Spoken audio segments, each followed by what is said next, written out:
volta com Enigmas. E para você que tem alguma sugestão e queira nos deixar algum recado, envie um e-mail para enigmas@tvmundi.com.br. Bem-vindo, Francisco, honra enorme Obrigado. estar com você. Hoje vamos falar um pouco de Spellbook, Mistérios da Escuridão. Para começar esse assunto, eu queria te perguntar o seguinte: dos casos que você presenciou, qual a sua opinião foi o mais chocante que lhe deu certezas de continuar nesse caminho espiritual? Olha, Cris, esse livro, ele foi, tudo que foi relatado nesse livro está assim muito vivo assim na minha memória. Então foi um livro escrito assim muito rapidamente, né? Foram situações que eu vivi dos meus 19 aos 27 anos de idade, né? E o mais chocante foi exatamente o primeiro caso, onde a gente se defrontou com um grupo, era um grupo de pessoas satanistas e que dominaram inclusive uma família. E o mais chocante é a gente ver que tinha coisas mais sérias envolvidas aí nesse grupo, que a gente faz o relato nesse livro, mas como são coisas assim que a gente não pode comprovar na prática, Claro. Então eu acho que assim a pessoa ela vai ler e vai chegar à sua conclusão. Mas o primeiro relato, assim, como eu consegui vencer essa situação, assim me deu condições de acreditar que eu estava no caminho certo e que realmente eu poderia ajudar as pessoas. Olha, que interessante, viu? São experiências pessoais que valem mais do que milhões de livros. Qual a natureza dos demônios? Existem algumas vertentes que dizem que eles estão relacionados com Exus. Qual a sua opinião acerca desses seres e suas correlações e influências sobre o ser humano? Não, na verdade, eles não estão assim relacionados com Exus, né? Os Exus são entidades que tiveram vida física, né? Já os demônios, eles são, vamos dizer assim, a parte mais sombria do ser humano, né? E de certa maneira eles ajudam no desenvolvimento, porque, só para você entender mais rapidamente, eu vou tentar explicar.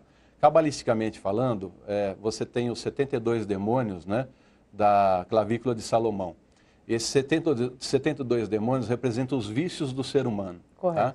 Então, Salomão, segundo reza a lenda, ele venceu cada vício, cada demônio e adquiriu uma virtude que equivalia ao anjo da Serrã Forjada, 72 anjos. Olha Então só. tem uma equivalência entre um e o outro, né? Então são seres que ajudam, de certa maneira, a maneira deles, eles ajudam a gente a administrar a nossa natureza mais inferior para que a gente possa deixar o nosso eu superior fluir.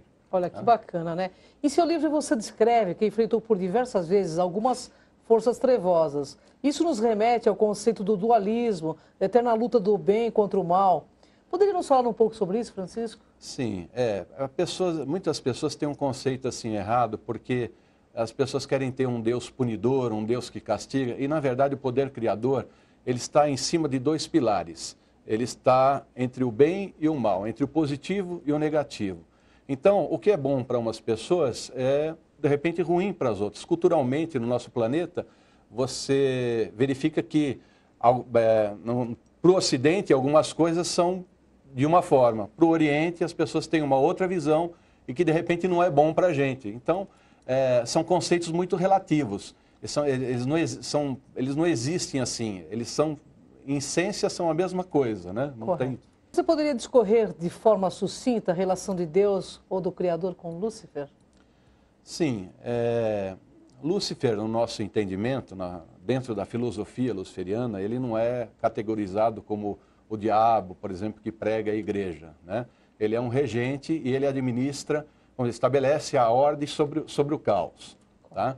Então, digamos assim, que se você tem, para a gente falar mais a grosso modo, para o público poder entender, se você tem um lixão, você vai ter que ter alguém que administra e você vai ter que ter os auxiliares para limpar aquela sujeira. Agora você imagina o planeta Terra com essa quantidade de pensamentos negativos que o ser humano lança no nosso orbe terrestre, isso fica plasmado, né? Um efeito residual sobre o planeta, e tem que ter alguma entidade responsável que cause um filtro para essa limpeza. E no caso, esse nosso regente, é a função dele, limpar, né, as mazelas humanas e purificar os nossos pensamentos. Ele funciona como um filtro, a grosso modo, para se poder entender. Olha que interessante. Poderia explicar um pouco sobre karma, livre-arbítrio? Pois não, o karma, muita gente tem um conceito assim de olho por olho, dente por dente, e não é bem assim, tá? O karma, ele é, quando você realiza um ato, é um balanço do pêndulo. É aquilo que você fez, é uma lei de ação e reação. Aquilo que você fez, aquilo retorna para você.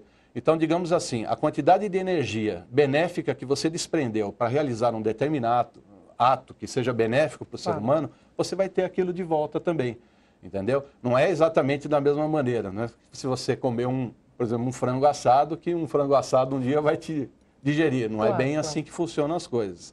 Mas é uma energia que você impregna, da mesma maneira se você tem um ato assim negativo, então você impregna sua aura negativamente e fatalmente você vai atrair aquilo que você criou para você mesmo. É uma criação sua, né? Uma energia que envolve você. Por isso que dizem que nós somos os nossos próprios juízes. Exatamente, exatamente. Nós somos os nossos próprios algozes. Olha só. Como a magia e o ocultismo poderiam ajudar o ser humano? O que você recomenda sobre o estudo da magia para qualquer pessoa? Há perigos nessas práticas ou não? Olha, eu costumo dizer assim, o perigo é a mesma coisa que você atravessar uma rua movimentada sem olhar para os dois lados, né? Então lógico, tem algum perigo, mas se uma prática bem sistematizada vai levar o ser humano ao conhecimento do seu eu interior, das suas potencialidades e principalmente dos mananciais inesgotáveis que tem a natureza ao nosso dispor. Então, se existe aquilo, é porque é uma criação do poder criador, é uma criação divina. Então, a gente pode fazer uso. Então, magia, na verdade, é isso. Ao mesmo tempo que a gente conhece a natureza, a gente conhece a nós mesmos. Conhece a ti mesmo. Olha, que maravilhoso. Spielbook, fala um pouquinho do seu livro, Francisco. Francisco é uma sumidade, gente, no assunto. Então, assim, nós estamos muito honrados aqui, o programa Enigmas, muito honrado com a presença dele e da esposa, né? Francisco, qual é a mensagem principal deste livro para o nosso internauta, para o nosso pessoal? Olha, muitas vezes as pessoas sofrem sem ter um entendimento de causa e efeito e por que estão sofrendo. Eu acho o seguinte, que se você tem alguma doença física, você procura um médico. Mas existem hoje aí terapeutas holísticos, né, que estão bastante em evidência e tudo mais. E quando a pessoa tem algum tipo de problema, que ela percebe que a vida dela não caminha, algo está acontecendo, doenças inexplicáveis, é porque ela pode estar sendo vítima de algum problema de fundo espiritual.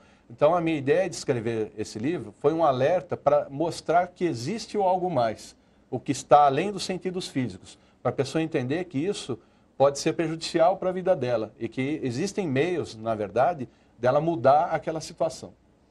Que interessante. Francisco, uma mensagem sua, pessoal, particular, para o nosso internauta.